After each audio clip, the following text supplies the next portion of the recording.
Okay, we're back. Welcome everybody to the Digital Creators Podcast.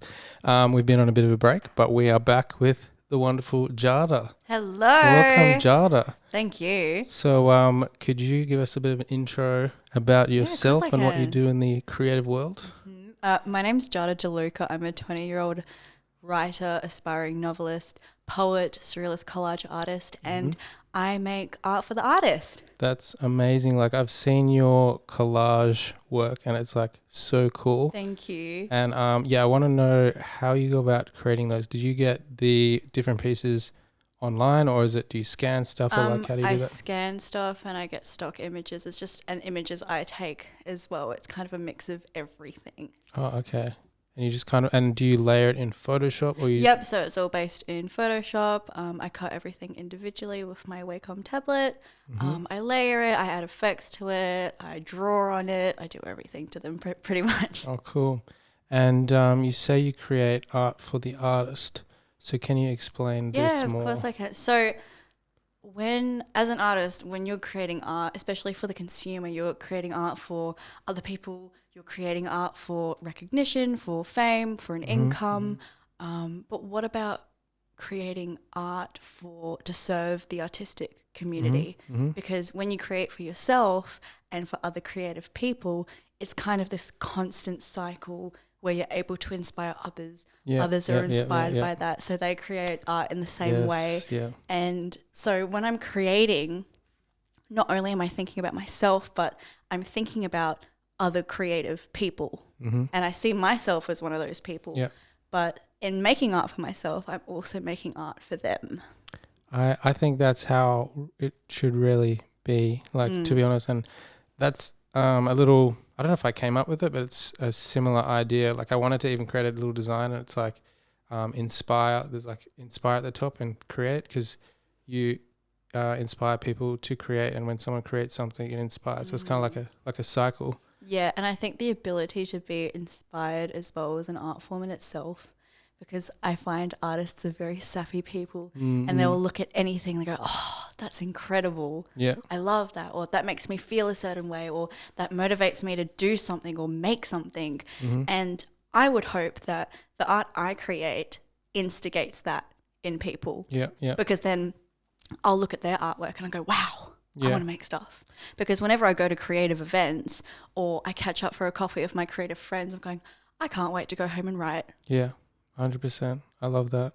Because when I see someone's amazing work, it definitely makes me feel like I want to like level up, or I want to do something else. I want to go out and create. I want to create amazing work myself. It makes you so wonder what your boundaries are for your imagination, how much you can push it. Yeah. What's the next best thing that you can create? Because also when you're very inspired by other artists' work, you keep up with them. Yeah. And you see how they are continually growing, trying new techniques, experimenting. And so it very much encourages you not to be stagnant with your work. Yeah. And even something more powerful for me, like when I see amazing art, it almost puts me on like a higher purpose, like a purpose for my art and like myself almost.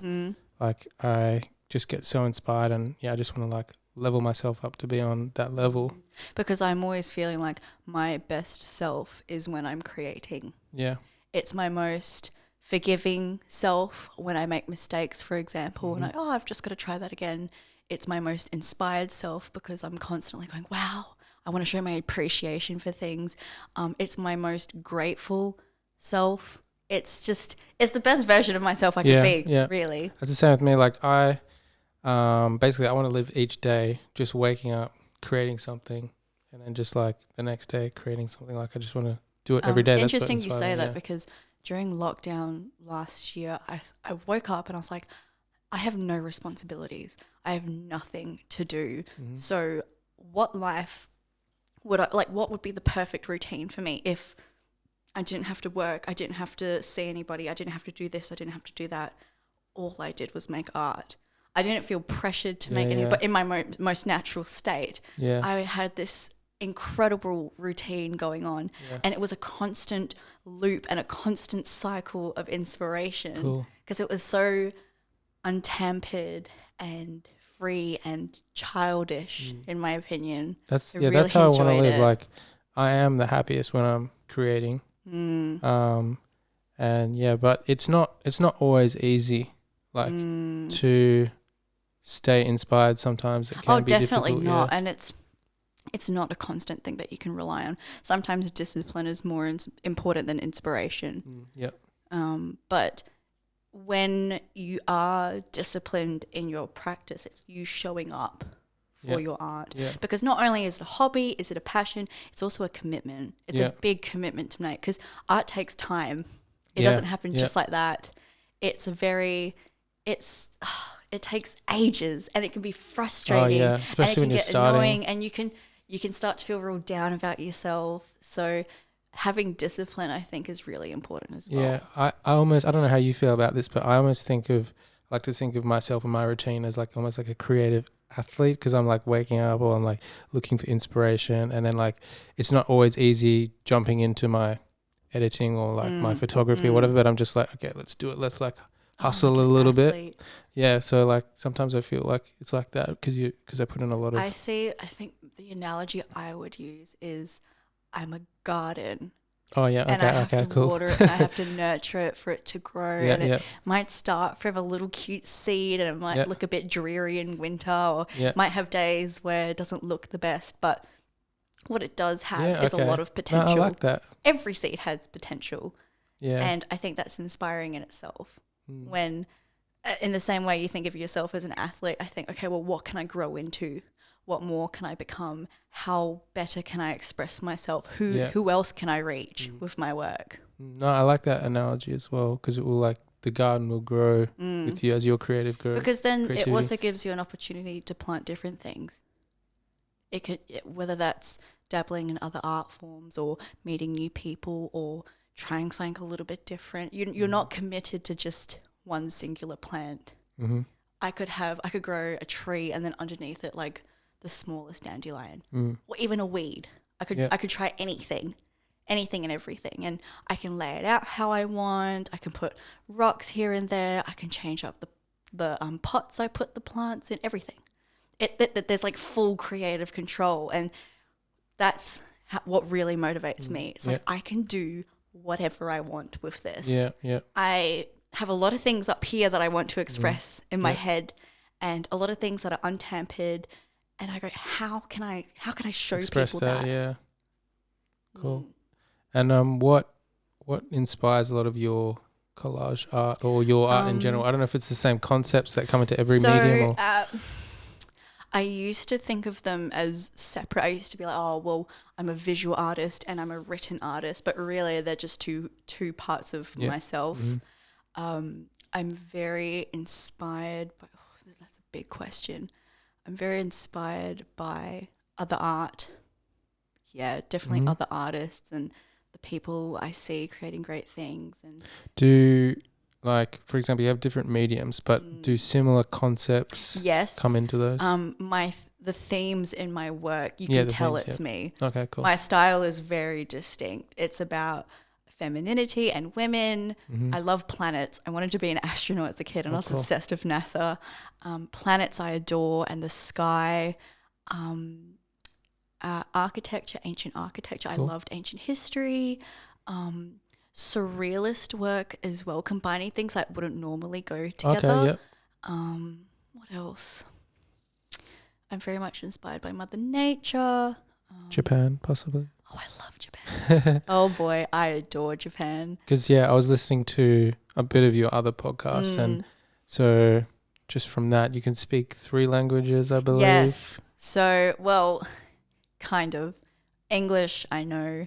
I used to be fluent in Italian because we lived in Italy when I was 5 until 6.5, and I know Japanese. So, I mean, it's been a long time since I've practiced Japanese, but when I was there before COVID last year, it served me pretty well. Cool. I definitely have to take classes again because I used to be so good at it. I'm quite terrible. But no, I like how things are perceived in different cultures. Oh, me too. How people... Also, I'm also obsessed with Japan, so we can talk about Japan. Yes, we can. It's just... And like there's certain Japanese words that don't have I wish I a knew the meaning language. in Yeah, I'm sure English there's kind of thing, or the way they express things is different to how we express things, and it makes me especially think of the wording in my work. And instead of writing it in a very simple way, how can I express it in like an abstract way that people will still understand? But it's like, so is that it's a inspired by little the bit Japanese, different. the way Japanese I language would goes? say I think that's inspired by language in general. Okay. There are multiple ways to communicate the same idea, and the same idea can never be communicated the same multiple times, in my opinion. But it's just because the way I say something in English versus another language, it will mean slightly different things. Or it's like, oh, well, how would you translate that? It's like, oh, well, it kind of means this, but it kind of also means that. And also because I'm mixed race, culture and language, Italian and Samoan and Tongan. So Italian, Samoan and Tongan are the cool. Polynesian and Italian, pretty much. Sick. Culture and language and appreciation of it is really important to me. I think that's also why I kind of gravitated towards writing in the first place, is because they're very important to me. And what do you love about Japan and Japanese culture? And when did you first go there, or when were you interested in it? So I'd studied the language from year 8 to year 12. I did ATAR Japanese because I couldn't do Italian because I was Italian. I had to do a more difficult course. But I was like, sorry, I know nothing. So so I studied it from year 8 to year 12. I did ATAR. I adored it. And I would host students from Japan from a very young age, and I noticed that their outlook on things was, sometimes a bit different to mine. Like they thought of things differently, their culture was different, and I thought that was so fascinating. And the friendships I formed on exchange really solidified my interest in the country. Like they'd be like, oh, well, in Japan this happens and this happens. I'm like, wow, I'm in Perth, I'm Samoan and Italian. It's something very different to what I know. And I've been to Japan twice. The first time I went was in 2017 on exchange. And then the second time was before COVID last year. I went on a writing course for 1 month. Oh, wow. And that then I solo amazing. traveled for another month to test my language skills. That's cool. And during the writing course, Is this writing in Japanese? No, so journalism. So journalism course, freelancing course. And I wouldn't go to all the tourist areas. I was very interested in just sitting in nature. Yeah. And just sitting in spaces that I knew I could write about. Because tourist attractions aren't very interesting to me because anyone can write about it. You can Google what it's like, kind of thing. You're annoyed by all these people around you, but there's a lot of architecture and nature in Japan that I've never seen before. And I have an affinity for mountains. So it was very fitting that I go to Mount Fuji. I did read a bit about something about Yes, I love mountains. If I have a theory that many artists have that symbol that they gravitate towards. Mine is mountains because the way I see myself is I have untapped potential and infinite inspiration and a divine artistic presence. Cool. That's how I would define myself. Badass. And the symbol that it recognizes that as a mountain. A mountain describes all those things. Cool. And if I wanted to be a part of Mother Nature and not human, I would want to be a mountain because it shows progression, it shows growth, potential, inspiration, achievement, success, and just raw beauty. I adore mountains. I think they're so beautiful. And the most pivotal moments in my life, mountains have been present. Oh, okay, cool. When we lived in Italy, we lived in Borca di Cadore, and it was beneath a very prominent looking mountain range. And I actually have a photo. It's from 2005 and 2007. And I'm walking with my mum, and my dad is at the top of the mountain when we went for a hike, and he's taking a photo of me, and I'm pointing to the mountain. Oh, cool. It's very cute. So there's that moment. And then when I went on exchange for the first time, I went to Mount Fuji. It was at a time I was still discovering myself. I was a teen. I didn't know who I was. I was trying desperately to uncover that, especially at the time. It was like, how old were you? I was 16. 17. 17. I was 17. No, 16. Oh, I can't remember. 16, 17. I was young. But I was very much trying to define. I felt this weird need to define myself because everyone had a style, everyone had a niche, everyone looked like they knew what they were doing. They had a fashion sense. They looked put together. Was this in the place you were in at the time, or was it in what you were seeing around you, or was it just? Yes, and it was this mindset that I'd adopted because I was looking for who I wanted to be, and I was expecting myself to be that person immediately, not realizing that you are always growing into your higher self. Yeah. It's a constant process, and you're never supposed to be there. So were you open to whoever you kind of may be, or did you try and be like, I want to be this person, and I'm trying to be this person? I've always been like, I want to be this person. I want to be like that. This is what I want to do. I kind of had like the blinders on. Yeah, the blinders on like horses do. I had such a strong vision of who I wanted to be, but I didn't realize that I had to grow into that person. I felt pressured to be that person immediately. But when I was looking at Mount Fuji for the first time, I felt such a sense of calm and content in that moment. Like, I'm fine with myself. I'm fine as I am, and I am looking at something incredible. Yeah. And nothing could make me happier, and this is fine. I don't so need you're like more. comfortable for who you were at the time. I'm not looking at more. And yeah, looking at Mount Fuji for the first time made me realize that. It made me pause, because, you know, especially as a young person and trying to establish myself as an artist. At the time, I didn't realize I was both a visual and a written artist either. I was very conflicted with my artistic identity and the fact that I was a young teen and a girl. I had no clue. But I finally just breathed a little when I saw Mount Fuji for the first time. And I went, you know what? That's what I want to be.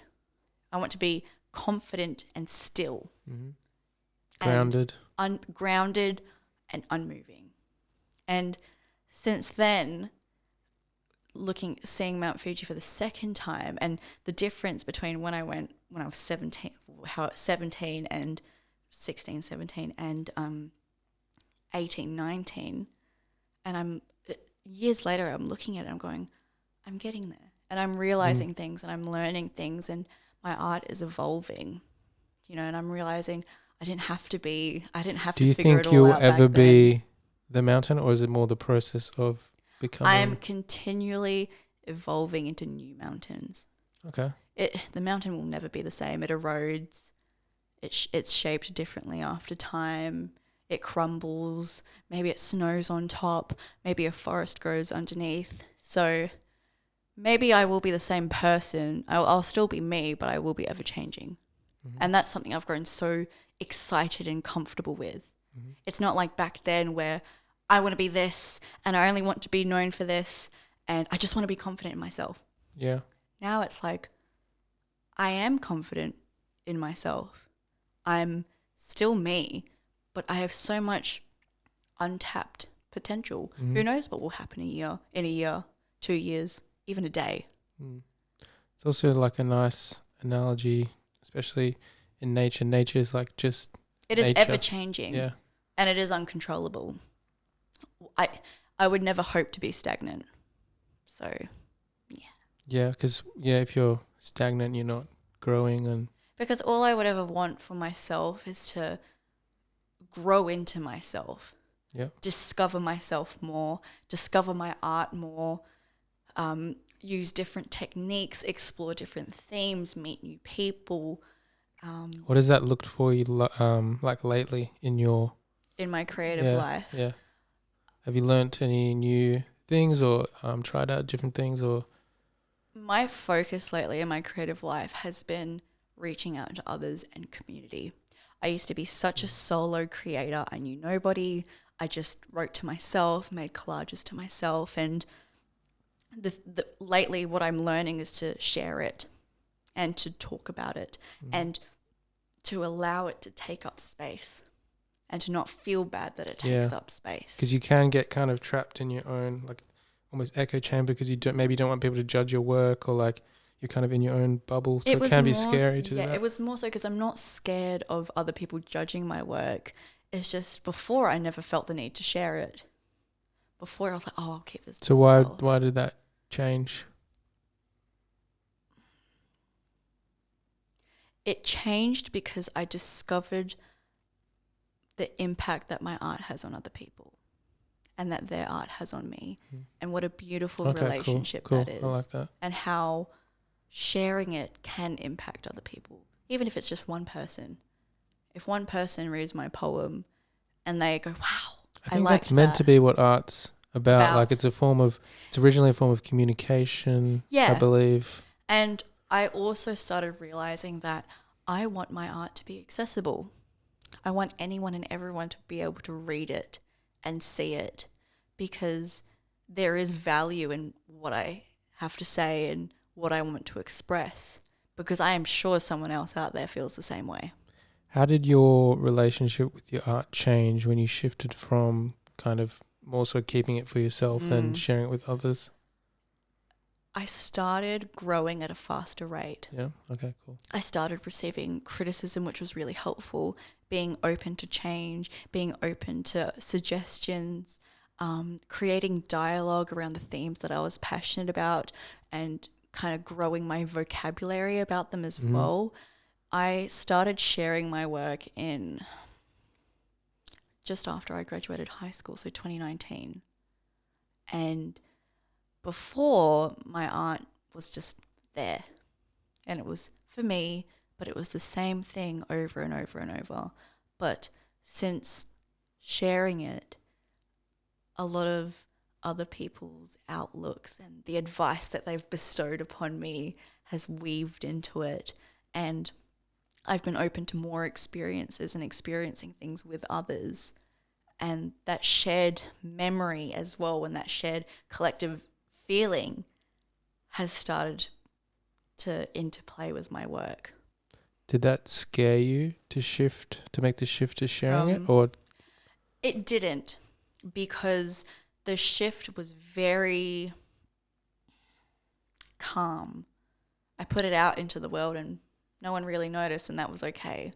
Was it frustrating like, for me, when I started, when I first made an Instagram account for my photography, I was like, why am I not getting likes? Oh, I want this to grow.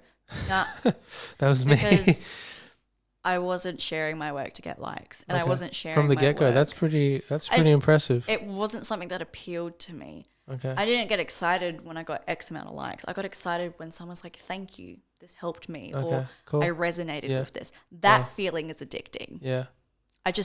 All I wanted to do was just keep creating and keep reaching out to even that one person that enjoyed it, or that one person that appreciated it. And it also reminded me that I'm allowed to be that person too. Even if no one else really takes it the way I want it to, at its core, I'm writing it and I'm going, this makes me feel great. This is for me. And that's where creating art for the artist comes in. Because no matter what I do, if I create for other people, it's helping them. But I'm also creating for myself, so it's constantly inspiring me. There's nothing taints that purpose, because it's not about recognition and it's not about likes. I've hidden all the likes on my posts anyway. That's pretty incredible for me, because I think a lot of artists and creatives, when social media comes out, or even they do feel pressured to get likes. So it's very interesting that you, from the get-go, were still creating it for yourself and you weren't focused on that. Because you start to notice very quickly when you're not creating for yourself or for a nice purpose. It's a feeling, isn't it? It's a feeling. You know in your gut it's not satisfying. Yeah. And the way I saw it is and you have to have a lot of confidence to just put it out there in the first place. But my art is sacred to me. If I started caring about the likes, if I started caring about who saw it, if I started caring about how many comments there were, I would lose that. I would lose how important it is to me, because it would start being important to a social construct, which is bullshit. Yeah. I'm slowly growing into that. I feel like I'm still time, affected. because you're allowed to be aware that that's the goal and where you are now. And it's normal to have that progression. But the first step is realizing it. At least you're not completely clouded by it, where you're like, that's all I care about and that is important to me. You're realizing, I want to be creating for a different purpose, and I will make my way there eventually. The art you create in the meantime still has meaning. And it might have more meaning when you finally believe that. But you should be making art now with the intent that that will happen, with the hope that that will happen, that change in mindset. And it may take a long time and it may be subtle, but still progress, still something to be proud of. Yeah, I feel like the best art, the art that, lasts for generations, is that kind of, the artist has purely... It's untampered. Yeah, they purely made it, for themselves. They're not looking at... Because I don't know if you feel this way, but when I create art, and even when right now when I'm talking about it, I feel something in the center of my chest, and I never want to let go of that feeling, ever. When you said it's sacred to you, I feel like right now, where I am at with my photography, I'm slowly feeling that, wow, it's really important to me. I can't change my style for anybody else, whether they like it or not, and you feel like... Honestly, it's just, it doesn't bother me. If you don't like it, that's your problem. Yeah. It's not for you then. Yeah. Because I used to take photos for other people and to get likes, but I'm growing in that sense. Yeah. There's more of I do it for the sake of creativity. I love that. For creativity. Yeah. I exercise creativity as a skill. And you can't really grow as a skill if you're not doing it for yourself or for it to grow. Yeah. Do you feel like through creating you learn about yourself? Oh, 100%. But it's more so the more I've learned about myself outside of art, the more I've wanted to create about it. Because you need to be able to experience things outside of your craft. Otherwise, your craft is not going to be fueled by anything. Sometimes I'll take long breaks from my work just to live a little. And I'll go, I've always wanted to do that. I'm going to go do that. And once You're taking bits of inspiration from your different experiences? Yeah. Travel was a huge one for me, because I'm a very profound person. And so if I travel somewhere and the light casts a shadow on a particular place in a certain way, I will try and find a deeper meaning about it. Everything has a deeper meaning to me. And everything serves a higher purpose. It all does. As well, yeah. And it's just about me figuring out how. And sometimes that's a lesson to be learned, and I won't figure it out for another year. And I think that's such an incredible thing, that I can come back to my memories whenever I please. I just need to document it so I don't forget. I take photos of everything. My notes app is filled with random words. I have a Google Doc that has random lines as well. And sometimes when I'm writing, or I want to start a writing session, I'll just look through it. I go, okay, well, which prompt am I choosing today? Cool.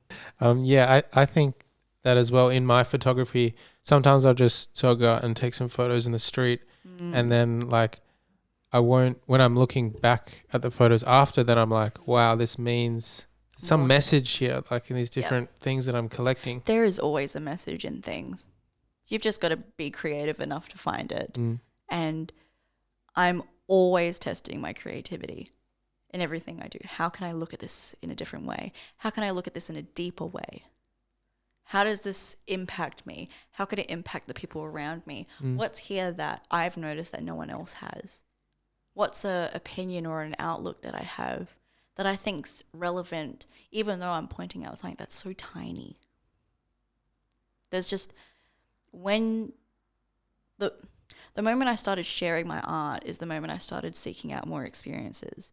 And the moment I started seeking out more experiences is the moment I started noticing things.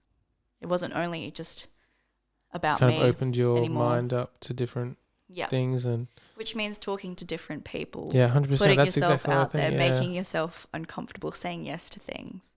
I love going to, like, I love travel as well, and I like going to places that are just so out there and different, and meeting people that are like out there and different, because it changes your perspective. It's just, but even in, I find as well, it taught me to be more silent. I'm a very talkative person, and I'm a very loud person, and my normal lifestyle is quite busy and intense and enthusiastic. But once I started sharing my work and I started experiencing things and noticing more, I realized the importance of pause as well. There's sort of a balance to things. Going out there, experiencing things, taking a break for a while, and then coming back and writing about it, or drawing on past experiences, and also just looking. Just sitting still and noticing things and being silent and encouraging my brain not to be worried about this, that, and the other, but to, I guess, like, be playful and childlike and just look at things with a sense of wonder. I think that's important, to always have that, like, sense of, being a child. Yeah. Playing with things. Children make the best art. Yeah. And they have the best minds and the best creativity. We think too hard about things. But there's an art in that as well. Do you think as humans grow in society, it kind of almost encourages you to not be creative? Yeah. The world around us does, but it's up to you to defy that. As in, during high school, it wasn't a creative environment. In my workplace, it's not a very creative environment either. But you cannot rely on the circumstances around you or your environment or your workplace to dictate your creativity. Because at the end of the day, you're the only person that has access to this. Yeah. And it can change and it can be molded and it can think of some great stuff. So yes, you're right. The world around us doesn't encourage creativity, but pressure also creates the best art sometimes because it makes you think outside of the box. But in my opinion, honestly, like, art is so integral and normal, and I surround myself with so many creative people that when I actually walk out into the world and I realize that not everyone has really colorful pants on, I'm going, oops. Yeah. And what places have inspired you the most, and why? Pockets of memories, really specific things that I remember. Do you take photos of these things, or you have like a memory bank that you some of these things I'll take photos of because physically I want to remember them, and other times I'll make a note of the date and the time and where I was and how that made me feel. Okay, cool. Because I like that. Sometimes the way I interpret how something looks versus the way I interpret how something feels, if I write about these two instances, they're going to come out a bit different. Yeah. But if I can combine them, that is a great thing. So, for example, that image that my dad took that I was speaking of earlier when we were in Italy, and we hiked to the top of a mountain, stopped at the pub there because there was a pub there for some odd reason, and had the biggest tantrum of my life. The only tantrum I ever remember was up there. And then walking back down, I've cheered up a bit. I'm pointing to the mountain. I remember seeing that mountain from the top. And I remember seeing all that green and how vast the expanses were. And I remember as a child how that made me feel. You've kept that feeling right here. And that goes into your creations? Yes. I think that's important. That unexplainable, the feeling that like dwells. Yeah, because it's passion. a feeling. It's called passion. Art is a feeling. Like, I feel like even the different mediums that I'm creating, it's the same kind of. It's the same thing that drives it forward. In its purest essence, it's just raw passion. And there are certain memories and pockets and things I've seen where I've not only been in awe, I think it's also awe, in awe of the things around me, but I've also noticed, wait, there's something going on in here too. And whenever I'm creating art, because this feeling can be both positive and negative, it can be very harrowing and very beautiful. It can come when you're feeling intense sadness or intense happiness. Another example was, yes, Mount Fuji, seeing it the first and the second time, I got very emotional. The first time it was, I'm trying to discover myself and I'm struggling, and this has reminded me to be calm. The second time is, wow, look how much I've grown since then. I'm looking at the same entity years later, and I'm realizing, yes, I've learned things and I've gained new perspectives, and I'm realizing how grounding and amazing that is. I felt very proud of myself, and it made me excited for maybe the next time I go to Japan and see Mount Fuji, or maybe when I return to my childhood home in Italy and I see it after 15 years. Other experiences that I've had that have emulated the same feeling have been with people that I love, because I just look at these people and I go, oh, I love you so much. Mm-hmm. And I'm realizing that there isn't a trend or a pattern going, okay, if I look at this, I will be inspired and it will help me create. It pops up at the most random moments. Yeah. And I realize you can't force it. It's not the world's impact on me. It's my outlook on the world that feels that. Mm-hmm. And now I'm looking at the world through my lens, through my interpretation of it. And that's what is constantly inspiring me, because I know what creates that feeling here. And in every single thing I look at, I'm seeking it out. Wow, that was so profound. I love that. And I have a question. What do you think makes kind of certain art last generations? What makes legendary, like why isn't a legendary artist legendary? For example, Picasso, Van Gogh, why does their work last for, generations, that it still inspires people today, do you think? Ooh, big question. It is huge. I think that all art has the potential to be long lasting. If anything, it exists to last a long time. But what differentiates art like that to art now is probably purpose. Again, if you make art for likes, it may be really popular at the time.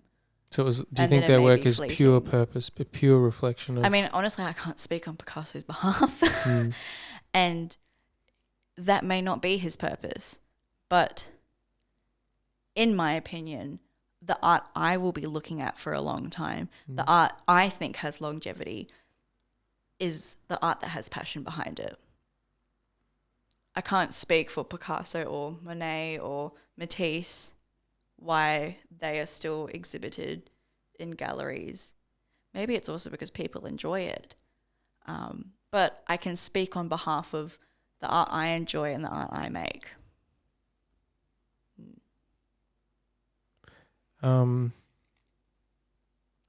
So how is writing different from, say, doing a collage in your kind of creative process? In my opinion, they're not different. The process is generally the same, because if I write a poem or write a story, I'll make a collage to match, and vice versa. Is it coming from a feeling, like the same sort of feeling? It's coming from a feeling that translates into like an image up here. The reason why I started collage art is I found I had very fantastical and surrealist and abstract thoughts. At the time, before I started, I was a painter, and I didn't feel as if I had the right skill set to portray some of these things and to draw. I couldn't draw these things. I was going, how else can I do it? And so collage is constructing my own imaginative reality, and poetry is honoring it. Okay. Poetry is giving it lyrical form, in the same way that sometimes there are multiple ways to express the same idea. I have a poem, I word things a certain way, and then I go, you know what? I want to show people what I mean as well. Because, for example, when you read a book, if I read the same book as you, we might think of the main characters looking different. Yeah. The main characters might look different, or a certain scene the angles might be different in our mind. And so also when people are viewing my work, they are getting two perspectives. They are getting what I see and what I think. So the process remains the same, because a poem is, and a story is constructing words together and adding layers. Because it's interesting because like it doesn't matter what medium, layers are so important. That's what I find. Even my photography, layers are huge. Like doesn't matter if it's visual layers or if it's layers of meaning. Yep. That's like a key. Exactly, because everything has depth. Yeah. And you can tell, that's how you can tell a powerful story. Like it's not just this one surface level story. There's nothing at face value. You can dig into lots of different spaces and thoughts. But you know, because for example, when I'm creating a poem, I don't just write it all in one go. The process remains the same for both of them, because they are constantly changing and growing and evolving as I try new words, or layer things differently, or put this effect on in front of that, change this word in a certain way. Sometimes I'll create synonymously. So simultaneously, sorry, I didn't mean synonymously. Simultaneously. And so I'll have the poem on one side of my laptop and the collage in the other. Okay. And I'll add wow. it doesn't happen often, but when it does, it's intense. Okay. So I'll add a line to the poem, or I'll add another symbol to the poem. I go, oh, I need to add that into the collage now. Yeah, so you're like boom, boom, boom, boom. Yeah. Oh, cool. Sometimes the collage and the poem will have different symbols. I may mention something physical in the poem that I portray through the overall tone or the mood of the collage. And that's the great thing about it, is just because I say there's a moon in the poem doesn't mean I need to put a moon in the collage. Yeah. I can create something different, or I can shape it differently. It doesn't have to be, again, it's got layers, there's depth to it. I can change it however I please. There's full creative freedom, which I think is the best thing. Well, I was listening to a podcast the other day. It's by a guy called Sam Harris, who's a neuroscientist, and he interviewed a famous poet, which I'm not sure his name, but like just listening to the things he was writing, like I never thought of poetry before, but the way he was, when he read out his poems and stuff, I was like, wow, this is so powerful. I never thought of like the power of language, and even the way he speaks, it's quite powerful. So has, with your process in writing and poetry, has that changed the way you communicate with people? Just people or like the choice of words, or not really? No, because my poems would be dwelling on my thoughts, whereas conversation is my personality. So it's different, yeah. Yeah. I'm not going to whip out all these weird-ass words while we're talking, because it's a bit tone deaf. Yeah. That's not how you communicate with other artists. You communicate through conversation, and then separately, maybe I can read a poem to someone and then explain it to them afterwards. I'm not going to use the same. I guess it'd be like an actor when they're off and they're camera. Wrong. Yeah, they're just it's playing the same the role. thing. Yeah. But one thing poetry has taught me is to speak more confidently. Starting, I've recently started doing poetry recitals, which I never thought I would do. Before I was like, I'm never speaking this out loud. It's purely written for someone to read and kind of think in their head. And so this year I decided to delve into giving a different form to my poems, not only written but spoken. That's an art in itself. Yeah, is that like is it slam poetry? Slam poetry is different, in my opinion. Slam poetry in itself is a genre as well.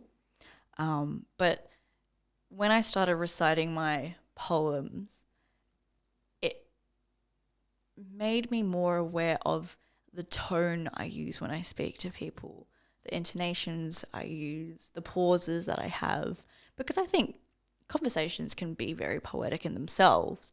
But if we're conversing like we are now, I'm not going to just start speaking like a poem, because at the end of the day, if I'm making art for the artist and I want to connect with other artists, it's not going to be by reciting poetry all the time.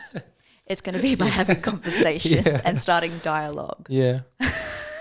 I mean, something I do is I'll write a poem. I guess that's kind of how they communicate in a play, is it not? Yeah. They're like in a Shakespeare play. You watch Shakespeare plays, you're like, this is a bit awkward. It's kind of like that. But I'll be writing, or I'll read a poem and I'll send a line to someone. I'll be like, hey, this made me think of you, or I think this is very fitting, or read this paragraph, it's cool, but I won't be, I think if I spoke in the way I word poems, people would think I'm really funny, obnoxious. They'd be like, what do you want? Yeah, exactly. I read that you send written gifts to your friends. Yeah, so I write poems about and for a lot of people. It's a habit of mine. Mm-hmm. If I get all like gushy about our relationship and our friendship and an experience we have, I'll write a poem and then I'll send it to them and be like, hey, I wrote a poem about us. Ooh, which is quite sweet. Cool. I'm going to be waiting for mine, guys. But also I'll write poems reflecting upon relationships, and sometimes I'll reflect upon relationships through work that's not even my own.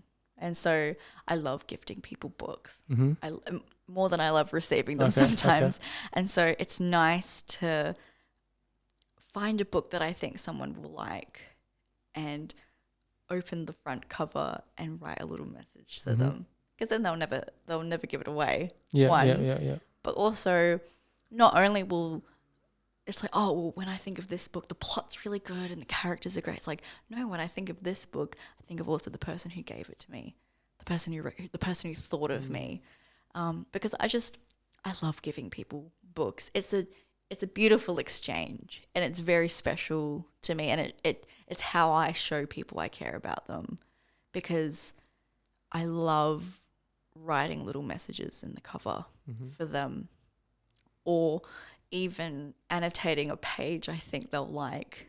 And then when they finally get to that page, they go, haha, I saw that. Yeah. You know, yeah. Have books done a lot for you and like discovering yourself? And I love books. I mean, I'm sure every writer does, but I adore books so much. They are incredibly important to me.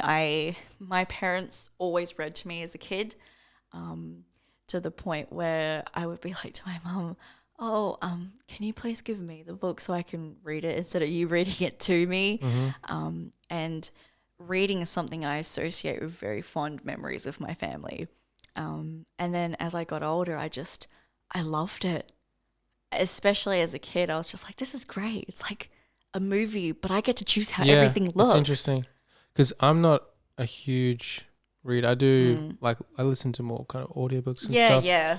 But I just remember as a kid when my parents would read stories to me, I think it helps with your creativity because you're imagining the characters in your own way and like the story. It's quite interesting. I agree. And because I'm the only child, my parents would work a lot when I was a kid, and so I reverted to books to keep me company. And just from there, it's just something that's grown. I moved recently and my mum was like, you can't take all your books with you. I'm like, yes, I can. And so I've got like boxes and boxes of books. I don't have a shelf yet to put them on. You don't want to get one of those e-reader things? No, not the I same? refuse. Not the same? No, you can't smell the books that way, you know. And my nana and I would swap books all the time when I was a kid. It's just, it went from a hobby of mine when I was a kid to just straight up a passion of mine. Do you like a certain genre of book? Yes, I do. So recently I've adored philosophical fiction because it's like fiction but with that like deep, profound twist. Like The Alchemist? Yes, The Alchemist is my favorite book. So definitely like The Alchemist. I'm addicted to books like that. A German author I've discovered recently, Hermann Hesse, has a lot of books similar to The Alchemist, except his characters and his ideas are very abstract and the settings of his books are incredible. And so I'm quite addicted to that. Can you give me an example, like why you love these kinds of books? Like the settings. I and feel sort of like it's like tickling that itch. I feel like it's the way I would want to write because, you know, like I said earlier, I am always thinking about a deeper meaning when I look at things. I'm trying to find that deeper meaning. And whenever I finish books like these, I feel very inspired. I feel like I want to think deeper about more things, and I want to discover new ways and expand. Yeah, literally. And it just, because yes, there's a satisfaction in just reading a normal fiction book and going, that was entertaining. Yeah, it's a difference but from then entertainment. The feeling I get after reading books like these is I've learned something and it's kind of flicked a switch in my brain. It's like, I want to learn more about this.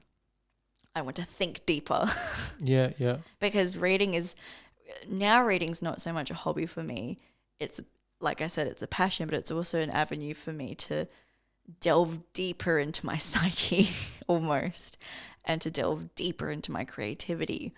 And philosophical fiction is how it's a way that I'm tapping into my creativity, because the things I learn from those books and the way they make me feel makes me tap into my creativity in just a little different way versus just a normal fiction book. Don't get me wrong, I'm a nerd. I like Star Wars. I like Marvel. I like, like Lord of the Rings. I love stuff like that. And I have read Lord of the Rings and I love it. But there's just something about, I feel like books like this, Hermann Hesse's work, The Alchemist, they have that purpose and that passion that I was describing earlier. I feel like, wow, someone gets it. Someone understands. And so that's why I gravitate towards books like that. Okay. It's almost like you want to constantly expand your mind and find new creative avenues and definitely that sort of thing.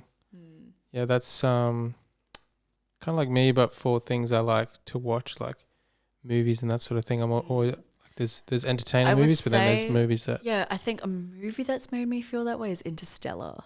Oh, yeah, I love Interstellar. It's also because of the soundtrack. So the way I describe this feeling feeling that I have, those books and Interstellar and the soundtrack.